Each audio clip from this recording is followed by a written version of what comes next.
This is episode 27 of the Fitness Plus Technology Podcast with industry icon, Bobby Cappuccio. Technology has changed the way we have to sell for the better forever. You cannot get away with some of the complete and utter rubbish we got away with 20 years ago. If they could alter their perspective just a little bit, just to get going, not to create massive transformation, but to take the very first, and what's arguably the most important step, then maybe they can experience a life that would amaze them, a life that they didn't think was possible. This technological millennial birth that we're witnessing right now gives everyone a voice. Welcome to the Fitness Plus Technology Podcast for club owners, operators, and fitness professionals. I am your host, Josh Trent, and this is your number one trusted resource for the accelerating world of fitness technology. Each week, we bring you an expert interview with a global influencer at the crossroads of fitness and technology. You'll gain the insights, tools, and inspiration you need to stay connected to the pulse of what matters most for your fitness business in the age of exponential technologies. This podcast is brought to you by support from our outstanding sponsors. Brian O'Rourke and his family of companies, including Videre Ventures, Integris Advisors, Moon Mission Media, and many more. If you're looking for unmatched guidance, capital, insights, or a great speaker or facilitator, Brian and his partners are the go-to resource for your organization. To learn more, visit brianko'rourke.com. We'd also like to thank the Fitness Industry Technology Council, your nonprofit resource for reliable technology information, supported by forward-looking brands who are seeking to drive increased technology adoption in the fitness industry. Make a difference and join at fittechcouncil.org today. In this special two-part episode, we're exploring building a company culture in a digital world with sought-after speaker, influencer, and fitness industry icon, Bobby Cappuccio. A lot of what we've been uncovering in our podcast is around technology, wearables, and virtual platforms that are helping facilities and fitness pros deliver exceptional service and value. But what has been a really hot topic lately among trade magazines, industry shows, and in roundtables is a looming question. How do teams come together to form a company culture that adopts new technology to deliver phenomenal client and customer experiences? And what is the mindset and best approach that really works from leadership? If you've been curious about connecting the dots between data and customer engagement, our first half of this special two-part episode is teeing up Bobby's story of learning to use psychology and social media to deliver on culture. And in our second half, he'll bring it all together to provide more clarity on what leadership and culture means to the club in this digital world. Be sure to listen to episode 28 right after this show to hear our Fit 6 round where Bobby shares his perspective on what our space needs most right now and how to make the most out of new opportunities created by tech and neuroscience. Let's drop in right here, right now with Bobby Cappuccio. Robert Cappuccio, aka Bobby Cappuccio, stands at the forefront of a life-altering and ever-evolving industry, wellness. He spent the last 2 decades of his life pushing not only for an industry-wide, but an individual to shift individual perspective from a solely outward-focused goal-oriented approach to a health and fitness and more holistic-centered approach on behavioral change. A phenomenon that's helped his position at PTA Global, where he co-founded as a leader in professional fitness development, as a best-selling author, sales, leadership, and cultural development consultant for various companies, including Hilton Hotels, Virgin Active, Equinox, David Lloyd Leisure, and multiple businesses nationally and abroad. Bobby travels the world impacting lives, inspiring positive change and growth in individuals and companies alike.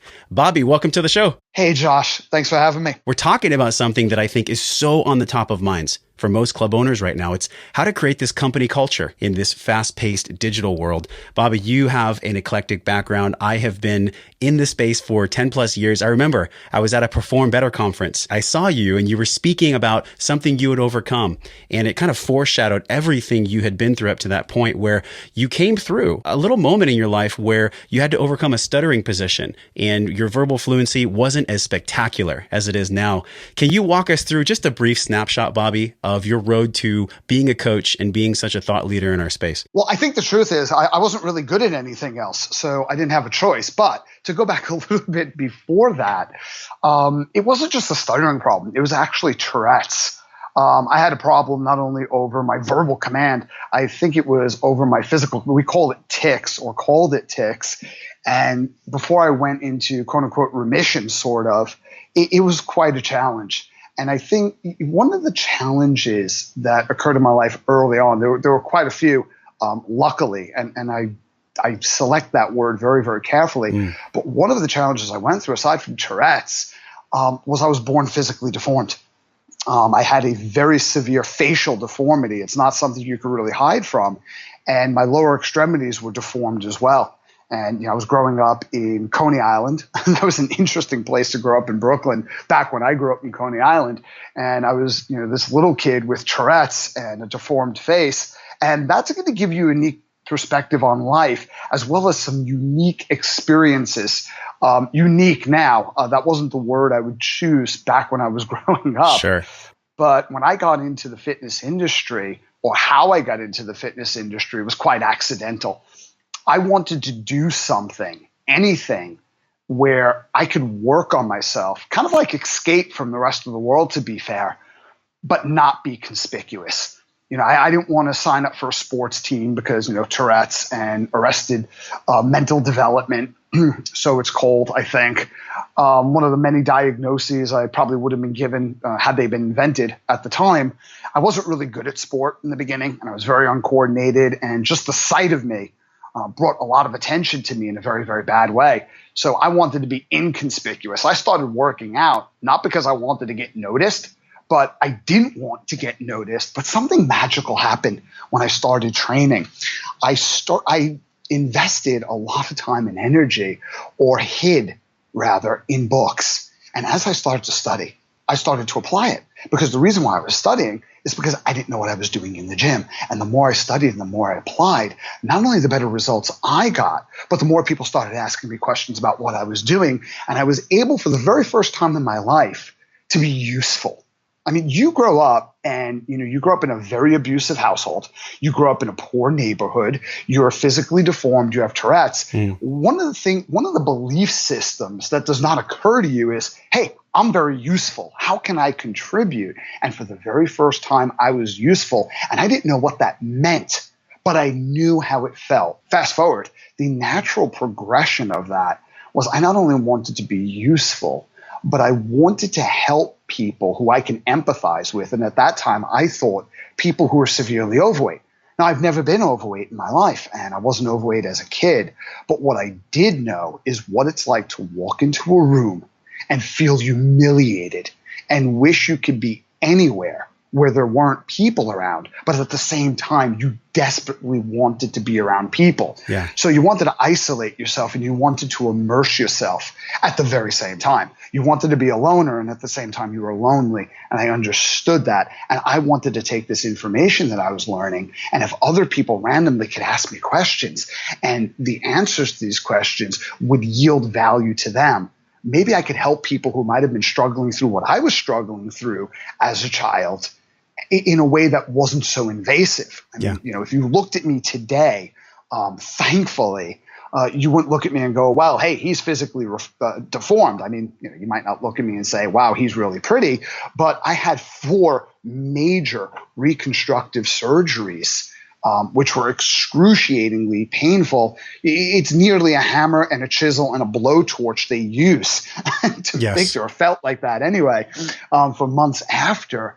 And people don't have to do that. They wouldn't have to alter their face or their bone structure. But if they could alter their attitudes of mind, if they could alter their perspective just a little bit, just to get going, not to create massive transformation, but to take the very first, and what's arguably the most important step, then maybe 1 year, 3 years, 5 years down the line, they can experience a life that would amaze them, a life that they didn't think was possible, the same way I was. This is such a contrast between what we're talking about today, too. I almost feel like what you've been through, you created a culture starting from within. You created your own personal culture, your own mindset. And through what you've been through, your body began to change, as you talk about in your website. And you discovered that by redirecting your focus, you could produce positive change, not only in your life, but with people that are having some appalling circumstances. I'm curious what the bridge was between you getting to your physical realization of your power, how that transferred emotionally to your emotional intelligence,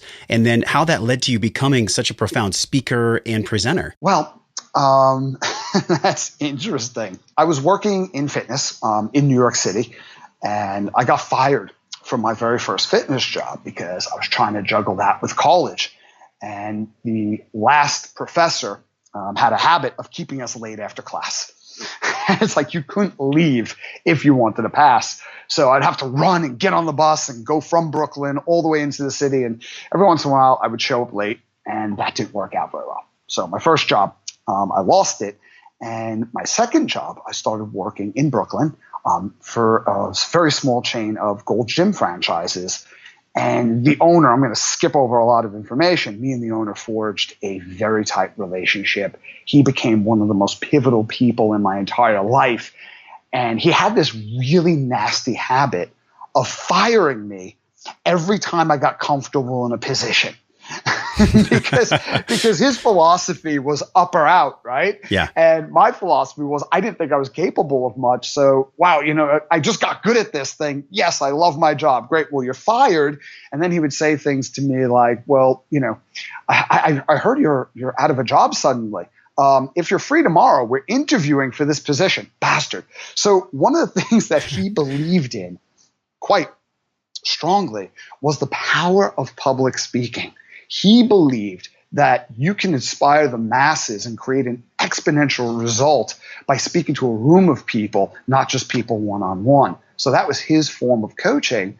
And I had gotten promoted to a position, and he had asked me to come into a meeting. This was one of those meetings where we had all the health clubs there, and they all traveled in, and the room was filled. Remember when we used to have group exercise rooms, and that was like the that was like the meeting room, yeah. Hours. Yeah, exactly. And I walked in, and there was all these people, and they're sitting on chairs, they're sitting on steps. The first physio balls were first coming out at this point, just to date how long ago this was. And he gets up and he starts speaking, and he's just on fire. A little bit scary, probably quite intimidating. Could have toned it down in retrospect, to be fair. And he looks at me and says, "Bobby just got promoted to this head trainer position. Bobby, come up here and tell everybody how you're going to make this company a more exciting, dynamic, competitive place to be." He didn't give you any warning for this. He just threw you to the lions. I had no idea. And then it was one of those experiences, and anybody who's honest with themselves, who's ever spoken in front of a room, has had this experience. Josh, tell me you haven't, where it's your turn to speak. You stand up and immediately your brain sits back down. Have you ever had that experience? Yes, prefrontal cortex. Absolutely. I was having literally an out-of-body experience in front of the room. And I stood up in front of the room and my mouth went dry and I couldn't speak. And all you could hear, it was so uncomfortable. I could see the look of horror on people's faces. They felt so bad for me. And something switched on in my brain and said, okay, this is going to go really badly. Say something. And all that could come out was I was listening to a lot of tapes at the time. I remember telling Dr. Dennis Waitley over dinner one night that, if I never heard Psychology of Winning, I probably would have taken a completely different direction in life. And listening to these tapes, I just remember not word for word what was on them. I couldn't remember word for word. I mean, if you asked me my name, word for word, I couldn't tell you. But conceptually, this track I'd been listening to over and over and what it was about. And I just talked about that. I just talked about that subject. Yeah. And I said it with intensity. And not because I was in a moment of passion, but if I didn't say it with intensity, I was terrified that no words would come out of my mouth. And I got a standing ovation, probably out of sympathy more than inspiration. And that week, I had people come into my office and say, this wasn't a full-time career for me. I didn't really know what I was doing here. I was just, waiting, pretty much like waiting till a quote unquote real job comes along. I'm so inspired. I want to do this. I want to make a contribution. Can I talk to you? Would you coach me? It's like, well, yeah, sure. I was like, coach people. How do I do that? But I knew that at this point I can contribute to something greater than myself. Like one of my favorite books is Man's Search for Meaning by Dr. Viktor Frankl. Yes. And there's one passage in Man's Search for Meaning where he says, success, like happiness, cannot be pursued. It must ensue as one's unintended side effect of one's personal dedication to a cause greater than oneself. And it was like that feeling. That resonated with me so much when I read that book, because that's exactly what hit me all at once. And that's when I became a coach. And that's when I got into cultural transformation. But, whether we talk about intrinsic or organizational culture, every society or sub-society has a culture. We have to ask ourselves the question, what is culture? Like we read business books about the legendary, seemingly impossible IBM turnaround in the days of Lou Gerstner, and how Lou Gerstner did it, someone who had a very strong operational and finance background, but realized the only thing that would save IBM was cultural transformation, not execution. And, we talk about this and we have meetings about culture.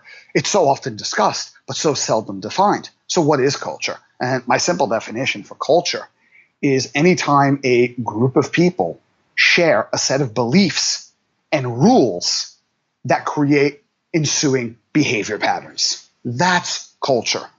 And the origin story where you came from, you had this spark point where you were thrown to the wolves and you really stood up and you just talked about what you were already studying. That world, Bobby, those books, the authors that you respect, they lived in a different world than the one we live in now. The one now is so much driven by technology, really mobile first, with this contrast of culture, creating culture in health clubs that are really being more mobile first every day. What do you see right now? I mean, business as usual is not going to cut it in this new digital landscape. No, it's not, Josh. And forgive me, because I'm just going to start anywhere. I don't even know where to start answering that question. I'm not a technology expert, but I'm immersed in technology and I use it every day. You can't help to. But I think that one of the things that technology has done, you want to talk about people who are inspirational and those authors living in a different world. Here's the next world that's being born at the moment, because as something dies, something else wants to get born. And I think that's a lot of times where you feel that struggle. Yes. And you feel like something's coming. And this technological millennial birth that we're witnessing right now gives everyone a voice. Because we look at these authors and, everybody listening to this right now, if you're listening to a podcast like this, you're at the level mentally where you have a guru, you have a thought leader that has helped you and influenced you in your life. Well, think about that individual. Now take a look around you, any room you go into, and I believe this because this has happened to me on a few occasions. One occasion that sticks out in my mind, maybe I'll talk about it later, maybe I won't. But in that room, you have a thought leader. You have someone who has done something exceedingly well, who has a perspective or who has an organized set of practices and principles that people can benefit from. That person has a voice now. Mm-hmm. Think about that. Like think about a guy like Gary Vee, really successful entrepreneur in the in the wine business. His father owned a single liquor shop in Queens, and he was able to go ahead and use social media as a medium. How many millions? I think it's nearly 2 million followers this guy has now.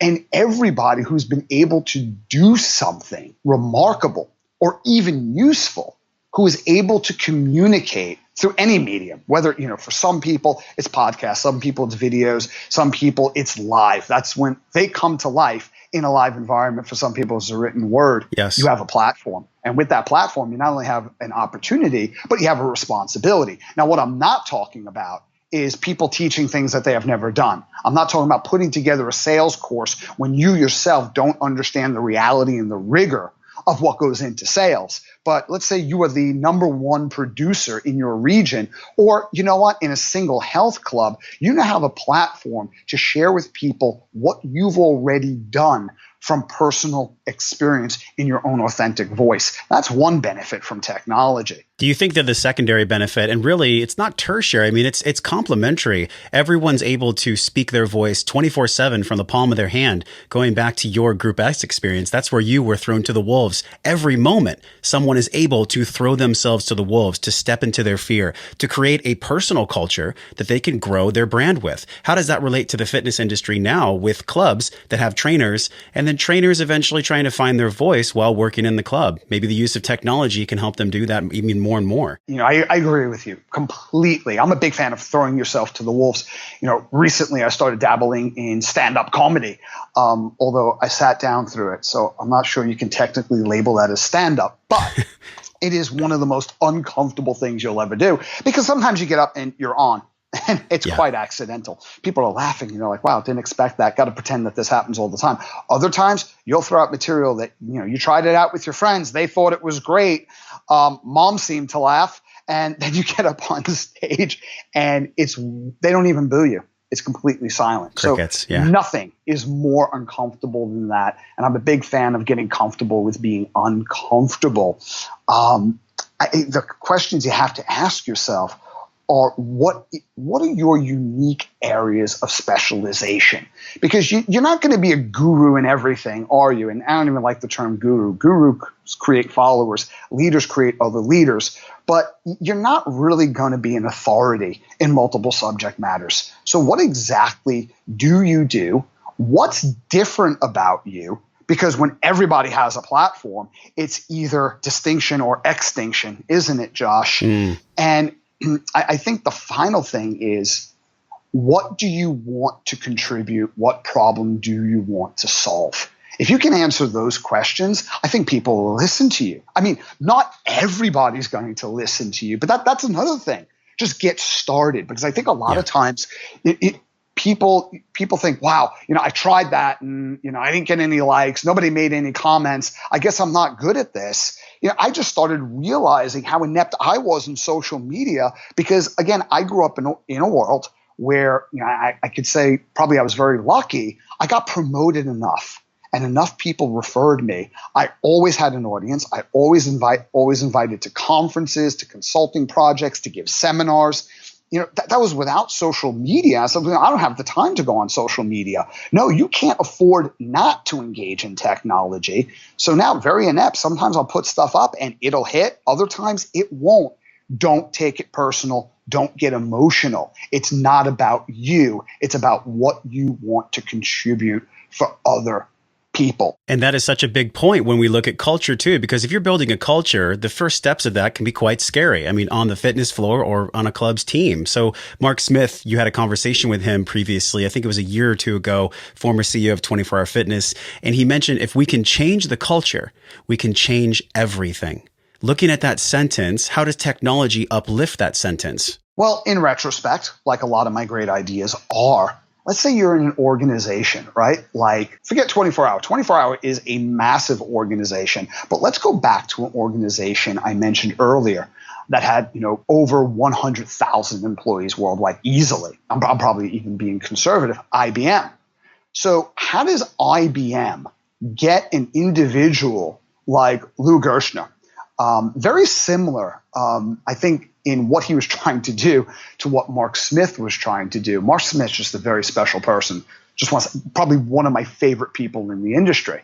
So you get a guy like Lou Gerstner who just doesn't have the wiring to reach out emotionally. This guy was like the former CEO of Nabisco. He is like a hard numbers guy, very effective, but just his wheelhouse isn't cultural transformation, but realizes I got to speak to people and I got to speak to people fast. But how do you get out and talk to everybody? And the answer is you cannot. So using technology, kind of like you're using right now, podcasts, using webinars, using a platform where people can log on and get a dynamic, real person answering questions that have been presented by other real people struggling with what you're going through, working in your same exact organization.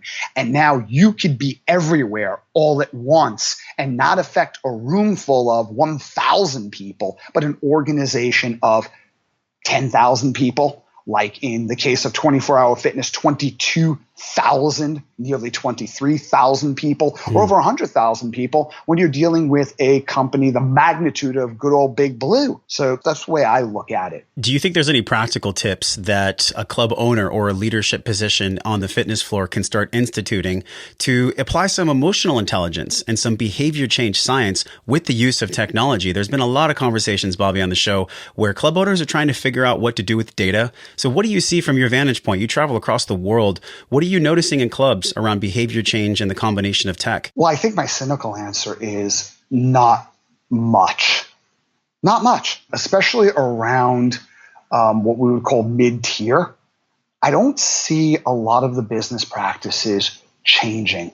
dramatically. That doesn't mean it's not changing throughout the industry, but in your big organizations, I honestly don't think we're utilizing tech enough. I just had a conversation, though, with somebody out of Europe who I respect enormously, and they were talking about a club chain wanting to utilize technology because they understand that coaching is something that is critical to members. Because think about this for a second.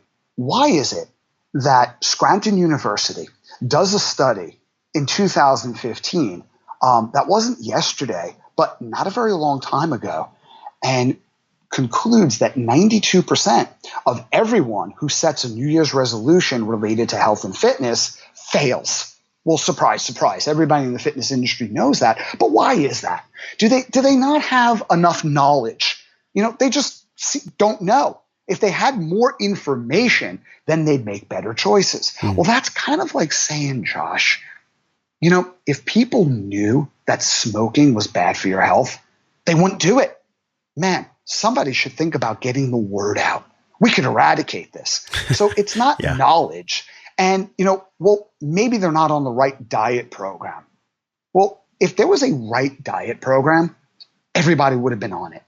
And even if you find the right diet program for you, how many times have trainers struggled because they dislocated both of their shoulders, patting themselves on the back?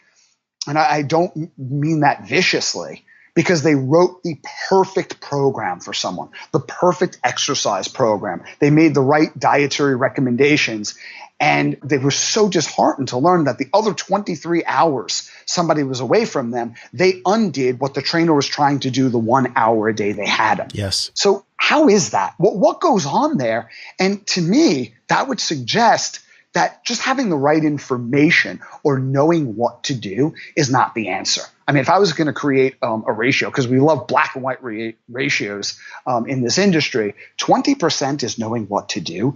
80% is communicating with yourself in a way that gets you to take action on what it is that you know. That's why wellness and behavioral practices, not specific, isolated modalities, are probably going to be a mega trend. That's Brahmacotti's words. Well, paraphrased, not mine. And with technology, what I think as a communicator, you have the ability to do is talk to people.